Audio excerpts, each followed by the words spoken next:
Bonsoir mes amis. Alors j'ai vu que Macron a fait passer une loi qui m'a un peu inquiété. C'est cette loi qui permet je sais pas si c'est une loi ou une loi ou un décret ou équivalent. En tout cas, c'est quelque chose qui va permettre aux médecins étrangers de venir facilement en France. Les formalités ont été allégées et le parcours a été extrêmement simplifié. Et ça, c'est vraiment, en tant qu'Algérien, c'est quelque chose qui m'inquiète. Je vous explique pourquoi. J'ai ma famille en Algérie, j'ai des amis en Algérie, et je sais que le secteur médical souffre beaucoup. D'ailleurs, si vous regardez les news en Algérie, si vous suivez un peu, vous allez voir que récemment, il y a eu des manifestations et des flics qui ont été battus. Des flics qui ont été battus, c'est rare. C'est des médecins qui ont été battus par les flics. Il y a des images de médecins ensanglantés, littéralement. Et ces médecins étaient sortis pour demander de meilleures conditions de travail. Meilleures conditions de travail veut dire aussi meilleures conditions pour leurs malades à la fin. Parce que ils veulent faire leur travail, le faire mieux, dans de meilleures conditions. Et ils ont été battus pour ça. Et donc, il y a une grogne, ils sont extrêmement insatisfaits.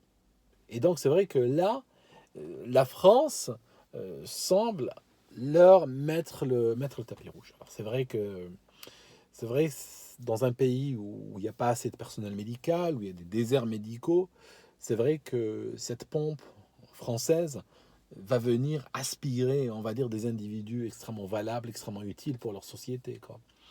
Et je pense que ça ne va pas toucher que la France, que l'Algérie, ça va toucher énormément de pays, parce qu'il y a plein de médecins un peu partout dans le monde euh, qui, quand plein de gens sont touchés par une mauvaise qualité de vie dans leur pays, par une insatisfaction, par un faible pouvoir d'achat, par un environnement social insupportable et tout.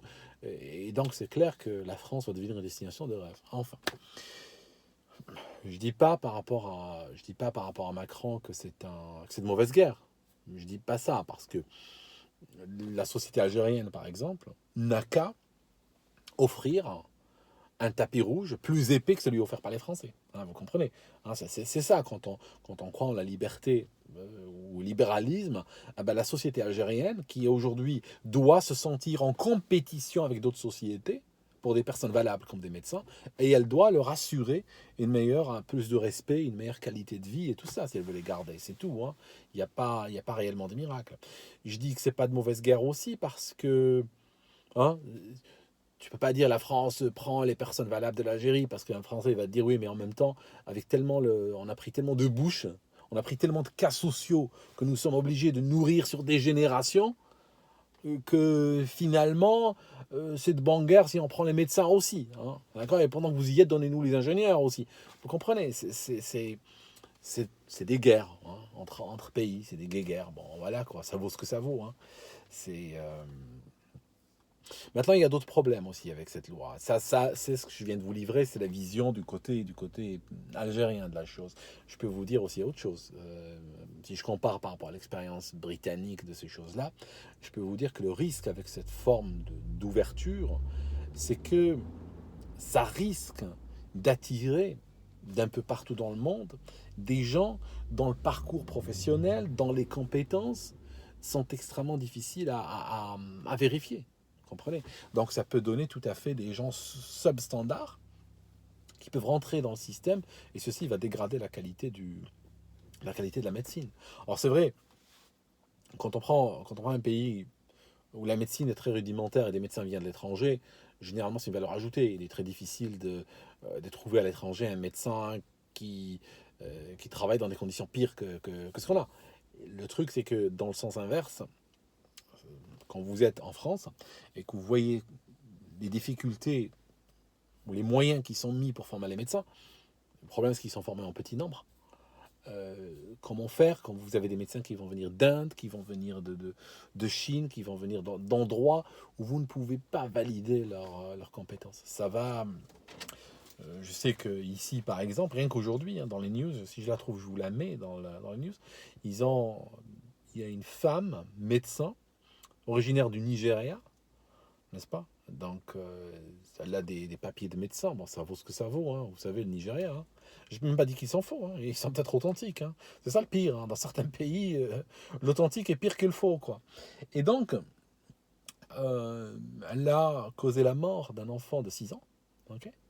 Et l'affaire est arrivée en justice et elle a été condamnée à 2 ans de prison avec sursis et elle a été radiée définitivement du Conseil de l'ordre. Elle n'a plus le droit d'exercer, comprenez.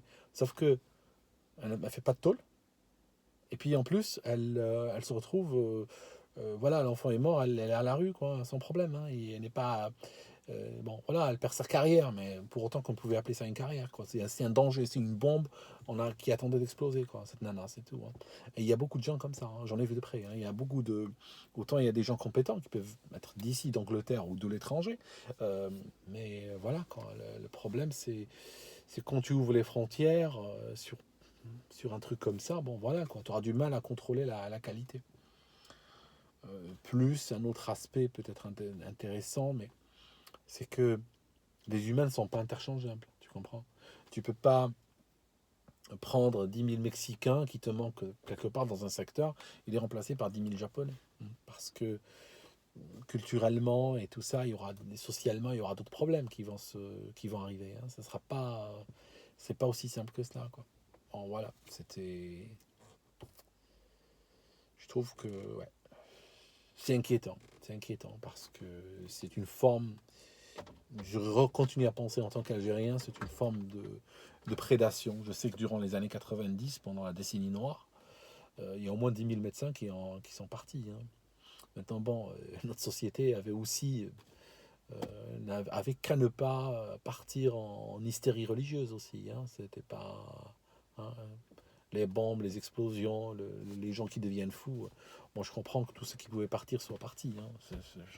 Ouais. Enfin, je voulais vous parler d'autre chose. Je voulais parler de racisme anti-blanc. Je voulais vous dire un truc particulier sur ce racisme, juste pour vous ouvrir les yeux, pour vous donner une grille de lecture, hein, c'est important. Vous savez que, enfin, c'est presque une invitation à faire ça dans une autre vidéo. Mais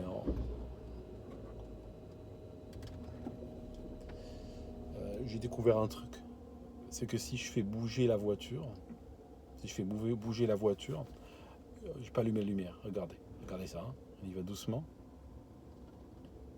Et voilà, un miracle, hein, un miracle.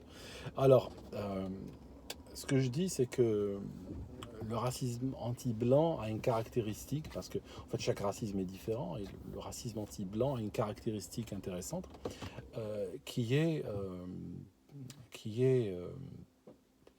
qu'il s'adresse au mâle blanc. Ça signifie qu'il vise. Pourquoi je dis le mâle? C'est exprès. Parce que quand on parle de racisme, on est vraiment au niveau animal. Hein, on est très bas dans l'échelle de pensée. Hein, il ne faut pas trop intellectualiser la chose. Mais ce que je cherche à dire, c'est que le racisme anti-blanc s'adresse plus au mâle blanc qu'autre chose. Genre, on sera rarement raciste contre la petite blonde qui se marie ou qui sort avec quelqu'un d'une autre ethnie. Vous comprenez? Elle sera relativement acceptée, même parfois les borderline considérés comme un trophée. Trophée pris à l'ennemi. D'accord? C'est un peu comme ça. D'ailleurs, là, je sais, je suis sur un terrain extrêmement sensible, mais je dois vous expliquer un certain nombre de codes. D'ailleurs, si vous regardez le cinéma, la publicité et tout, il semble avoir extrêmement bien intégré ce concept. Hein. Donc, vous voyez ce que je veux dire. Hein. Regardez la composition des couples, hein. c'est toujours la femelle qui est blanche, qui fait partie on va dire de l'ethnie blanche, pas le mâle. On verra jamais l'inverse, ou très très rarement. On verra rarement l'inverse. Hein. On verra rarement le grand blanc avec une chaussure noire. Hein. Enfin, c'est juste un titre d'un ancien film. Et chaque fois que je dis le grand blanc, la chaussure noire arrive tout de suite après. Il n'y a pas de, il y a rien de mal là derrière. Alors, ce que je dis, c'est que si vous regardez par exemple en Afrique du Sud, qui est un état d'apartheid, il a toujours été, il l'est aujourd'hui. Juste l'apartheid a changé. Avant, c'était un état apartheid était pratiqué contre les Noirs, c'était une abomination. Et aujourd'hui, il est pratiqué contre les Blancs, et c'est tout aussi une abomination. Hein. L'apartheid, quand il est pratiqué contre les Blancs, ou contre les Chinois, ou contre les Asiatiques, ou contre je sais pas qui, il ne devient pas meilleur. Hein. D'accord, c'est très important ça. Et une des... J'arrive au truc, c'est que un des besoins primaires, ou une des fonctions primaires quand même du mâle, c'est de trouver une femelle. Hein, vous comprenez? C'est de trouver une femelle pour pouvoir se reproduire et faire des petits. Hein. Ça marche comme ça depuis des millions d'années. C'est rien de nouveau. Et en fait, aujourd'hui, ce mouvement de chasse aux sorcières sexuelles, ce truc balance ton porc ou Me Too, des trucs comme ça, a une arrière-pensée extrêmement raciste. Parce que, si vous remarquez, ça tape en particulier et en priorité contre le mâle blanc. D'accord? Ça signifie que ça continue comme ça. Viendra un moment où le mâle blanc, hein, il verra une femelle qui lui sourit et il lui fera comme ça, va-t'en Satan. Hein, vous comprenez?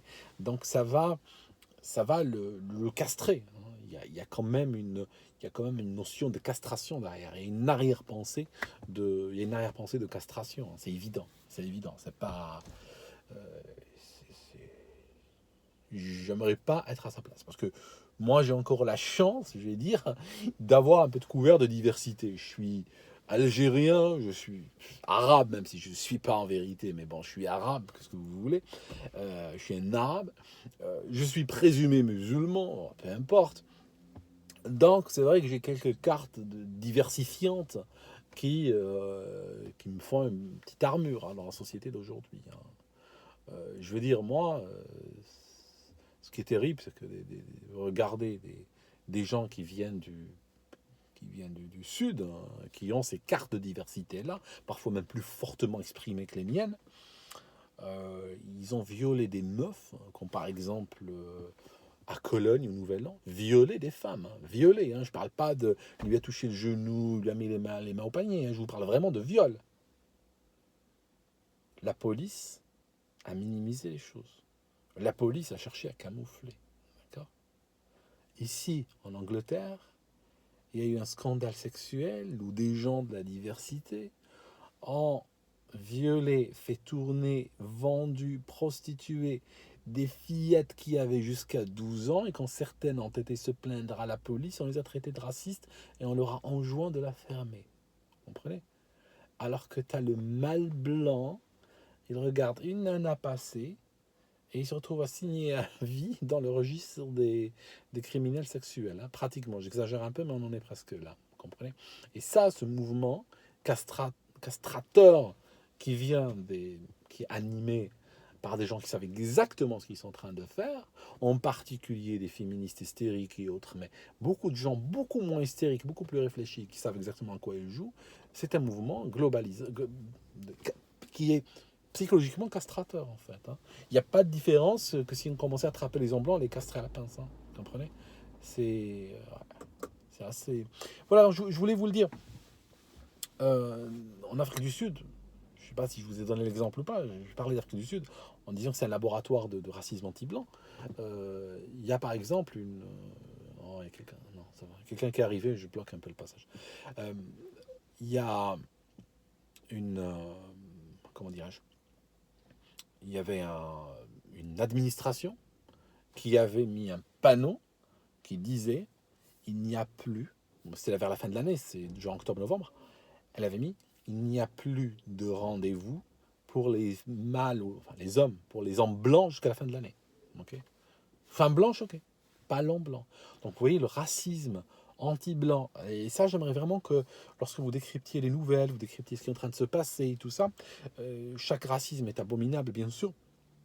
Le racisme anti-blanc, anti-noir, anti-n'importe quoi est abominable.